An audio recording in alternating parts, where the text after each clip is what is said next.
Another important feature is web components. Web components are a new widget that provide a placeholder in your form to connect to a third-party free or purchased web component. Third-party web components such as charting and mapping can add a lot of functionality. The web component operates seamlessly within your form, and the communication between Genero and the web component is similar to any other form field as you pass and receive information.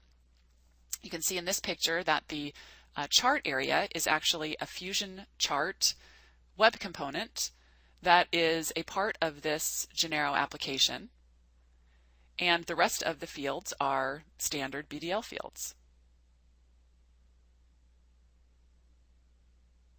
Web components run both in the desktop, Genero desktop client, and in Genero web client for Ajax.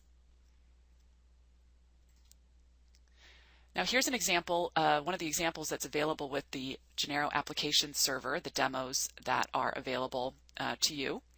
This one is the agenda demo, and this middle piece here is a web component from DHX called the DHTMLX scheduler, and it's a simple calendar type scheduling system.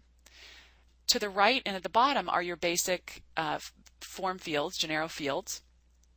And again, in the middle, the web component whose functionality is managed by the component.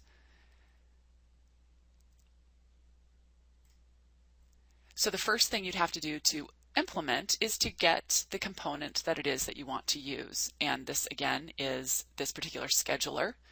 So this has been downloaded. Now you'll notice in the demo at the top, if you read this notice, it will guide you through the link to download the component that this application is using. And you'll put it in a particular directory that the Genero application server keeps the web components, and then the program will be able to find it and run the application using the component. So again, we get the component, and then in the form we have a new, if we look down at the bottom here, we have a new widget type web component that has been identified with the name of WC Agenda, and here's our placeholder in the layout section at the top. And it has a specific attribute called component type. Now this is important because it points to the directory in where Genero application server is looking for the components. It points to the directory name where that component is installed. So if you were to look at this component information, you'd see an agenda directory in the underlying file structure for the Genero application server, and you would see an HTML file called agenda.html, which has the information and link to the JavaScript that's going to be used for this component. Then when you look at the underlying code of this example, you'll see that a string is defined and serialized to get and pass information to the component. So when we need to, if we look at this picture again, when we are adding information in the component, we also need to populate our table. If we're selecting something from this component, we may need to populate the fields to the right as well. So that interaction between the component and the rest of the application is handled through the passing of a string.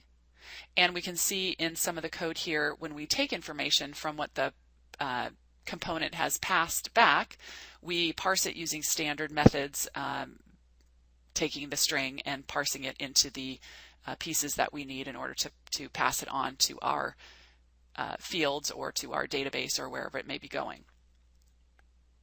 So again, the web component provides a bridge to third-party web components using the JavaScript API, and within your code you can communicate with the component using standard BDL statements and methods.